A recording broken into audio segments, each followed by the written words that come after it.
আসসালামু আলাইকুম। আপনাদের সকলকে বিন্যাস ও সমাবেশের ক্লাসে স্বাগত। আজকে আমরা বিন্যাস ও সমাবেশের এমন একটি টপিক দেখব যেটা ম্যাথমেটিক্যাল পার্টে অনেক বেশি ইম্পর্টেন্ট, এবং সেটা বিন্যাস। বিন্যাস কথাটিকে যদি আমরা বিবেচনা করি তাহলে তার মানে সাজানো। অর্থাৎ আমি যদি 11 জনের একটা ফুটবল টিমের কথা বিবেচনা করি, তাহলে 11 জনের ফুটবল টিম থেকে আমি 5 জনকে সিলেক্ট করব। তো এই 5 জনকে আমি যে পদ্ধতিতে সিলেক্ট করব সেই পদ্ধতিটাই আসলে বিন্যাস। এখন আমি যদি বিন্যাসকে সংজ্ঞা আকারে দাঁড়া করাতে চাই, তো আমি সেটাকে লিখতে পারি, অর্থাৎ আমি যদি n সংখ্যক জিনিস হতে r সংখ্যক জিনিসকে সাজাই, তাহলে যে সাজানোর যে পদ্ধতি সেটাই বিন্যাস। তাহলে আমরা সংজ্ঞা আকারে বলতে পারি n সংখ্যক জিনিস হতে r সংখ্যক জিনিসের সাজানোর পদ্ধতিকে বিন্যাস বলে। অর্থাৎ বিন্যাসের ইংরেজি পারমুটেশন। তাই বিন্যাসের পি দ্বারা বিন্যাসকে প্রধানত প্রকাশ করা হয়। পি দ্বারা বিন্যাসকে প্রকাশ করা হয়, এবং আমরা এই n সংখ্যক জিনিস হতে r সংখ্যক জিনিসটাকে বিন্যাসের ফরম্যাট আকারে লিখলে এভাবে লিখতে পারি n p r, এবং এইটা সমান আমরা লিখতে পারি n factorial by n minus r factorial. তো এখন এখানে একটা নতুন টার্ম অ্যাড হয়েছে, সেটা factorial. n factorial by n minus r factorial. তো এখন আমরা দেখব যে ফ্যাক্টোরিয়াল জিনিসটা কি, আসলে এখানে ফ্যাক্টোরিয়ালের কাজটা কি। তো এখন আমরা দেখব ফ্যাক্টোরিয়াল। তো এবার আমরা দেখব ফ্যাক্টোরিয়াল। ফ্যাক্টোরিয়ালের কথা যদি আমরা বিবেচনা করি, তাহলে আমরা এখন n এর যদি ফ্যাক্টোরিয়াল বের করতে চাই তাহলে কি করব? n এর ফ্যাক্টোরিয়াল বললে 1 থেকে n পর্যন্ত সকল স্বাভাবিক সংখ্যার গুণফলই n এর ফ্যাক্টোরিয়াল। অর্থাৎ n ফ্যাক্টোরিয়াল সমান আমরা লিখতে পারি n into n minus 1 into factorial, অথবা এটাকে লেখা যায় n into n minus 1, n minus 2, n minus 3, এভাবে যথাক্রমে চলতে থাকবে। এটা n এর ফ্যাক্টোরিয়াল। তো আমরা যদি এখন 3 ফ্যাক্টোরিয়াল বা 4 ফ্যাক্টোরিয়াল বা কোনো সংখ্যার ফ্যাক্টোরিয়াল বিবেচনা করি, তাহলে সেটা কিভাবে বের করব? তাহলে সেটা আমরা যদি 3 ফ্যাক্টোরিয়ালের কথা বিবেচনা করি, তাহলে এখানে বলা হয়েছে 1 থেকে যে সংখ্যার ফ্যাক্টোরিয়াল বলা হবে সেই সংখ্যা পর্যন্ত সকল স্বাভাবিক সংখ্যার গুণফল।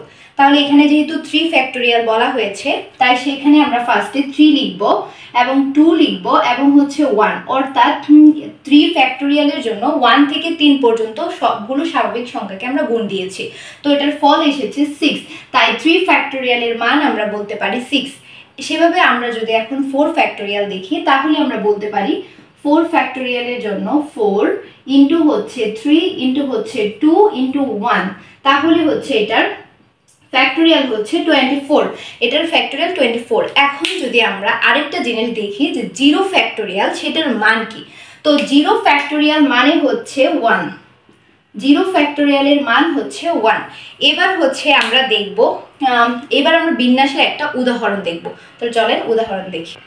এবার আমরা একটা বিন্যাসের উদাহরণ দেখব। তো বিন্যাসের উদাহরণের ক্ষেত্রে আমি যদি 3 জনকে নিই বা 3 জনকে বিবেচনা করি, ধরেন আমি 3 জনকে বিবেচনা করলাম a, b এবং c দ্বারা।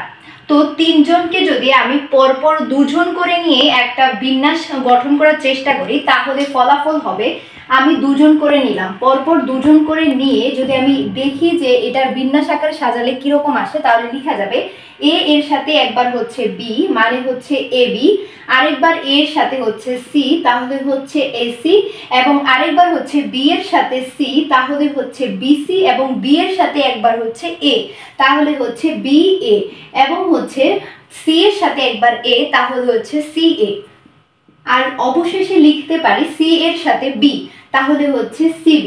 তো এখানে আমরা 3 জনকে 2 জন করে পরপর সাজিয়ে টোটাল 6টা বিন্যাস আকারে সাজাতে পেরেছি। তো এখন এখানে 3 জনকে 2 জন করে সাজানোর ফলে কেন 6টা আসলো, সেটা আমরা এখন সূত্রের সাহায্যে দেখব। তো আমরা সূত্রের সাহায্যে যদি দেখি, তাহলে আমরা একটু আগে দেখেছিলাম n p r কে লেখা যায় n factorial divided by n minus r factorial. তো এখানে যদি আমরা এটাকে প্রকাশ করতে পারি ফ্যাক্টোরিয়ালের ফর্ম, এটাকে আমরা বিন্যাসের ফরম্যাটে প্রকাশ করলে এভাবে লিখতে পারি 3p2 মানে হচ্ছে তিনজনকে আমি দুজন আকারে সাজিয়েছি। তো এখানে যদি আমি মানগুলো বসাই তাহলে এটার মান কি আসে সেটা আমরা দেখব। তো n এর মান হচ্ছে এখানে 3, তাহলে আমি যদি লিখি 3 ফ্যাক্টোরিয়াল এবং n এর মান এখানে হচ্ছে 3 আর r এর মান হচ্ছে 2, তাহলে 2 লিখে আমি যদি ফ্যাক্টোরিয়াল দেই তাহলে 3 ফ্যাক্টোরিয়ালের মান হচ্ছে 6, আমরা একটু আগেই দেখে এসেছি। আর 3 থেকে 2 মানে 1 ফ্যাক্টোরিয়াল, 1 ফ্যাক্টোরিয়ালের মান হচ্ছে 1, তাহলে এখানে আমরা লিখতে পারি 6/1 মানে 6, অর্থাৎ তাই n মানে 3p2 এর মানটা এখানে 6 এসেছে। তো এখন যদি আমরা a b c কে এই তিনজনকে তিনজন করে সাজাই তাহলে আমাদের ফ্যাক্টোরিয়ালের মানটা কত আসে সেটা এবার আমরা দেখব।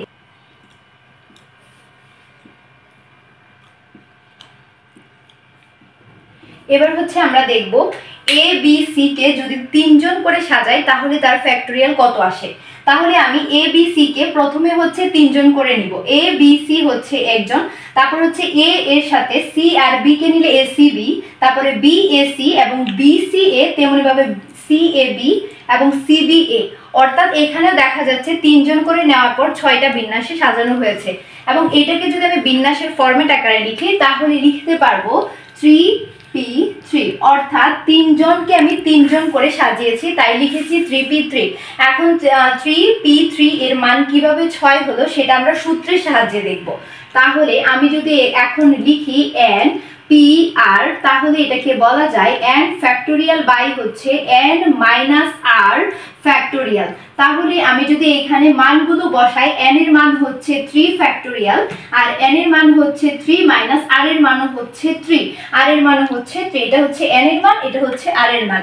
তাহলে এখানে যদি আমি ফ্যাক্টোরিয়াল দেই তাহলে 3 ফ্যাক্টোরিয়ালের মান হচ্ছে 6 আর 3 থেকে 3 মানে 0 ফ্যাক্টোরিয়াল, 0 ফ্যাক্টোরিয়ালের মান হচ্ছে 1, অর্থাৎ এটার মান এসেছে 6। আর এখান থেকে বলা যায় যে a b c কে যদি আমি তিনজন করে সাজাই তাহলে তাদের বিন্যাসের মানও আসছে 6, আর এখান থেকেই হচ্ছে আমরা বিন্যাসের ধারণা পাই।